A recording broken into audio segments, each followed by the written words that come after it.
So our project is on increasing running distance through goal setting and feedback. And that's with Brianna, Caitlin, Paige, Pariza, and myself, Kelly. So goal setting theory first came about in the 1960s from Edward Locke. And basically what he found was that having goals improves treatment outcomes for individuals. Particularly individuals who set specific difficult goals will perform better at achieving those goals than people who set general easy goals. So for example, if you wanted to lose weight over the course of a year and you have that as your general easy goal, you're less likely to achieve that goal. Whereas if somebody said, I would like to lose 2 pounds per week by exercising 30 minutes a day and incorporating X number of cups of fruits and vegetables in my diet, you're more likely to achieve that goal. There are 5 principles of goal setting theory. The first one is clarity. You need to have a clear and measurable goal.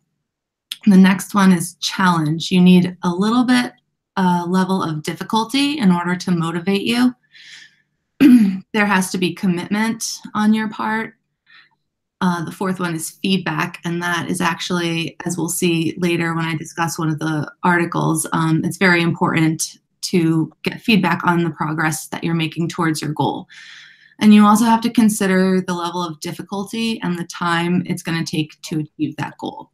So looking at the literature on goal setting, we found that goal setting can be applied to many different behaviors.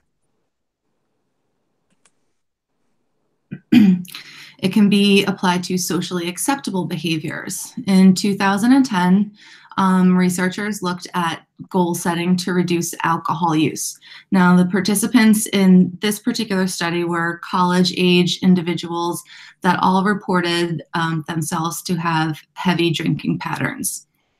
So they looked at individuals setting their own goals, and they looked at goals assigned from the researchers themselves. And what the results indicated was that having a goal for limiting alcohol consumption resulted in lower quantity and lower frequency of alcohol use. They did not find any difference between reductions of alcohol use between the people who set the goals themselves and those that the researchers set goals for.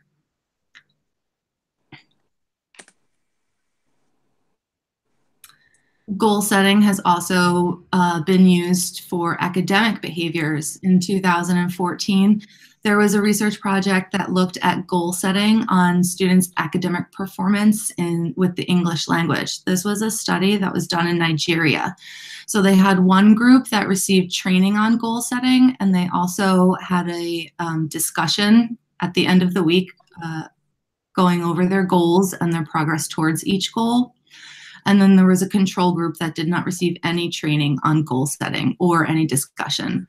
And they looked at the pre-test and post-test scores of those individuals on the achievement tests in English language. And the results indicated that there is a significant difference between the pre and post-test scores on the achievement tests of the intervention group, but there was absolutely no difference in the control group. Another study discussed goal setting and student achievement from 2012. This assessed goal setting and student achievement at the high school classroom level. And what they did was they used this package called Linguafolio, and it was used to help the students with self-assessment, goal setting, and collecting evidence that they were gaining knowledge in the particular language that they were studying. The results showed a significant relationship between goal setting and language achievement than those who did not use Linguafolio. Goal setting, research has been done on goal setting and group performance. Back in 2011, some research demonstrated that specific difficult goals produced higher group performance compared to non-specific goals, which is basically what goal setting theory states. This particular article showed that individual specific goals within groups yielded a negative group performance. However, if individuals had group-centered goals, which would bring out the individual contributions of the group, it had a positive effect on group performance. Research has also been done on healthy behaviors using goal setting. One particular study in 2008 used a reversal design, and during baseline, individuals were just asked to track the steps that they took per day. Then they had an intervention phase where they set a goal for themselves and they had to report back to a researcher and they got feedback on it. And then they reversed it and went back to baseline settings. And what they found was that goal setting was shown to increase the number of steps recorded per day for each participant. And the participants also stated that self-monitoring and the feedback that they received was a key factor in assisting them with taking more steps per day. The research article that we chose to replicate was on goal setting to increase weekly running distance. So participants set long-term and short-term goals and received weekly feedback. There were two different interventions. Intervention 1 had a daily goal and intervention 2 had a weekly distance goal. All participants were successful in increasing their running distance using goal setting and feedback. And these results suggest that goal setting acts as an establishing operation, which increases the value of achieving goals. And now on to our purpose. So the purpose of this study was to look at how behavioral change could be achieved in terms of fitness and sport. So why would the researchers want to look at a sports performance? Well, because performance analysis provides objective information that helps athletes improve and understand their performance. Goal setting and performance feedback had been looked at in team sports such as soccer and rugby, and had even been shown to be successful in improving performance. Therefore, the researchers wanted to know if an individual's sport performance, specifically in running, could also achieve the same results when used with short-term and long-term goal setting, along with that personalized performance feedback. Next, Parissa will give us a little more on the methods of this study.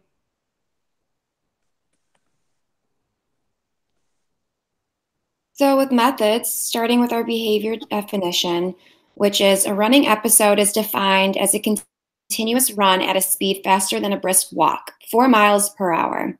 And any speed lower than 4 miles per hour will not be considered running.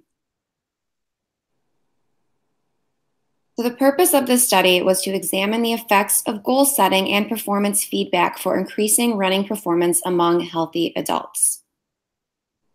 The materials needed were the Map My Run app for the iPhone, an iPhone 6 and up, 5 female participants with no health risks, and a Google Doc to submit weekly results and to calculate the IOA. With the data collection system, the Map My Run app was used along with the mapmyrun.com to track distance of running episodes. We recorded our data into a Google document every Saturday night before 5 p.m. Weekly meetings via Google Hangouts happened on Sundays to get feedback and new criteria for the next week. The data was extracted from both Map My Run app and mapmyrun.com, and the data was collected using a multiple baseline design with an embedded changing criterion design for intervention 2.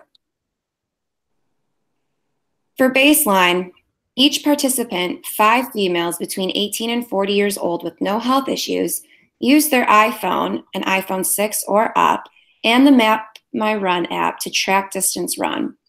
And this does not include setting short or long-term goals.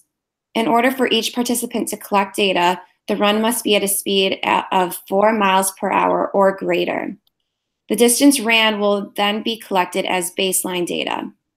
The baseline data collected will last over a period of 2 weeks.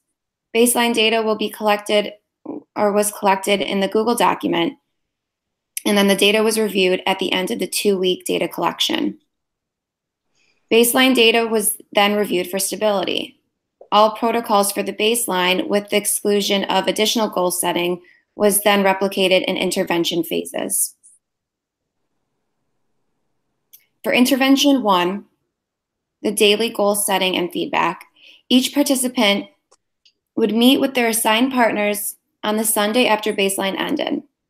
They would have met on Google Hangouts at this point and would select a long-term goal that they want to be running by the end of the study and a short-term goal for the week. Each participant was required to run 3 times per week. Every week, a new goal will be set based on their performance. Participants needed to complete 2 of 3 runs at or above the criterion level. The most recent run was recorded at or above the criterion level in order to advance to a higher criteria. Should a participant not meet the requirements, then they can stay at the same criterion or set a lower goal for the next week. If a participant does not meet criteria on multiple occasions, they were then given a choice to stay at intervention 1 or proceed to intervention 2. The weekly meetings happened via Google Hangouts on Sunday to go over their set goals. For intervention 2 was used in the event participants did not meet their criteria for intervention 1 on multiple occasions and wish to proceed to intervention 2. Intervention 2 consists of changing criterion design with the goal setting and feedback. Short-term goals would be set on a based every week and not for daily running distance. Running distance was had to be above or at criterion for at least 2 weeks before a new goal is set, with at least with the last week not falling below criterion level.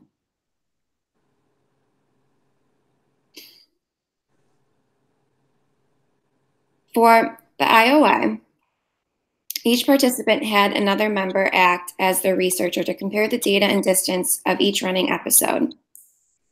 The IOA was calculated for 100% of the runs across all participants. For the IOA calculation, it was the small number of miles divided by big number of miles multiplied by 100.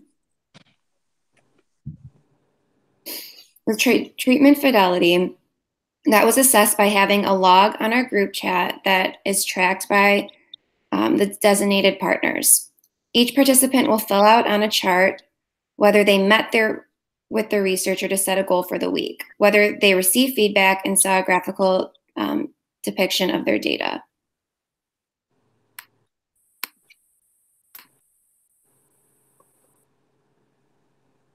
Okay, and now next to results. Okay, so the results of our project showed similar results to that of the original study. It is important to mention that no member of our group moved to intervention 2 and did not feel the need to move on to that due to their ability to meet their goals. I met my goal each time I set it, and I increased my running distance from an average of 0.67 miles in baseline to an average of 1.15 miles in the final goal phase. My range of running distances ranged from 0.61 miles to 1.17 miles, and I did meet my terminal goal that I set for myself, that was 1 mile every run. Caitlin met her first 3 goals, but failed to meet the 4th, so she continued with the same goal for another week. She averaged 0 miles in baseline, but she increased her running distance to 0.7 miles in the final goal phase, and she ranged from 0 miles to 0.75 miles throughout the project. She also met her terminal goal of 0.75 miles per run. Kelly met her goal that she set each time for each phase. She started with an average of 0.5 in baseline and ended with an average of 0.92 in the final goal phase. The range of her runs went from 0.45 miles to 0.94 miles, and she was successful in meeting her final goal of 0.9 miles. Paige was able to meet each goal she set for each phase. She averaged 0.97 miles in baseline and ended up averaging 1.6 miles in the final goal phase. Her data ranged from 0.82 miles to 2.2 miles over the duration of the study, and she was successful in meeting her terminal goal of 1.5 miles per run. Parissa also met her goals for each phase.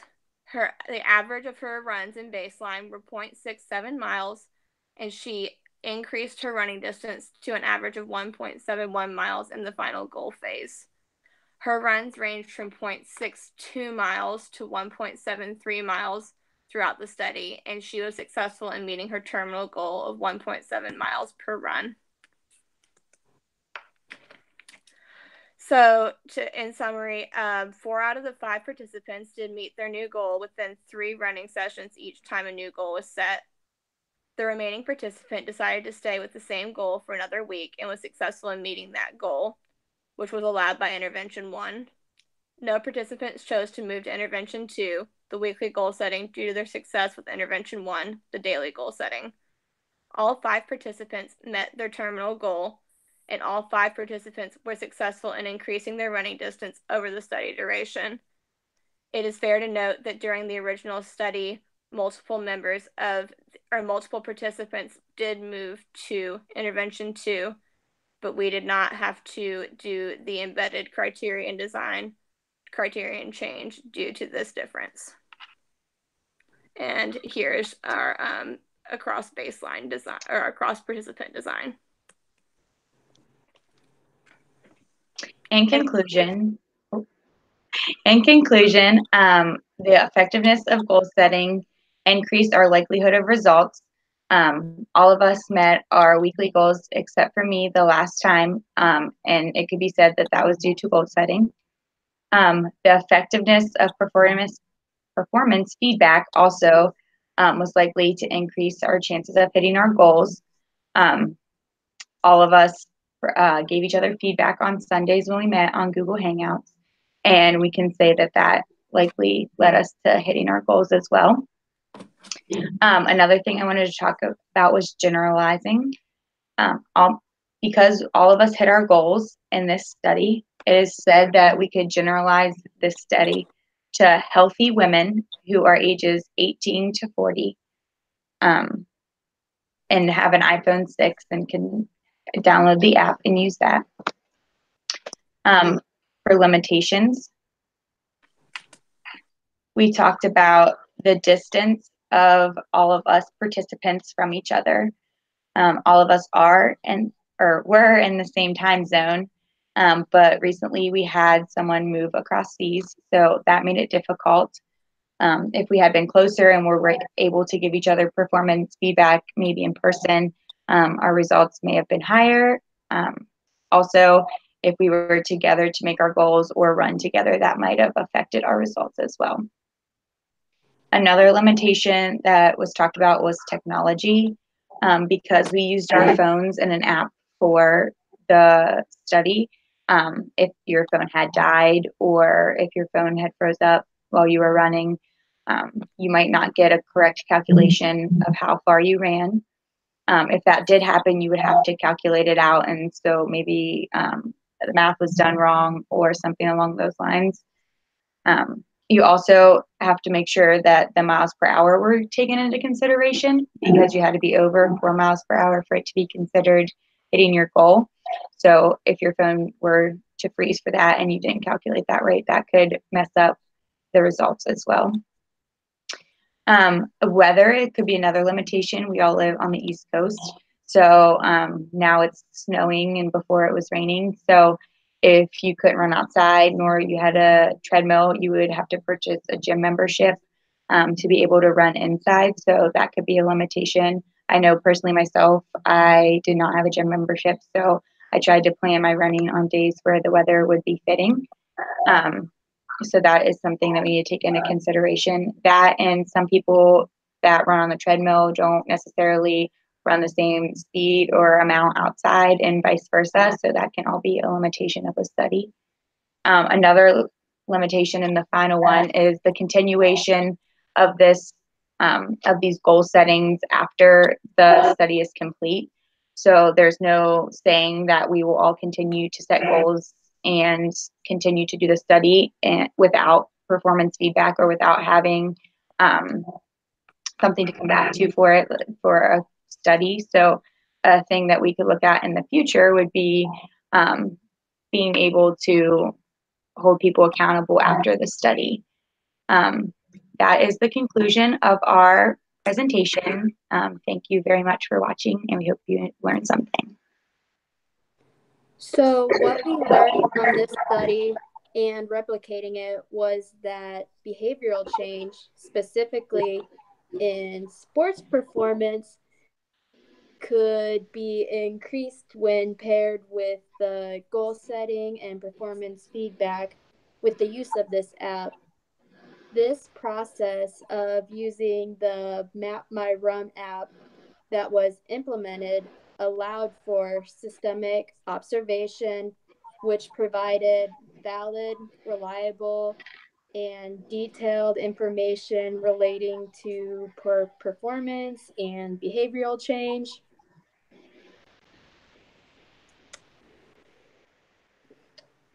Thank you so much for listening to our presentation.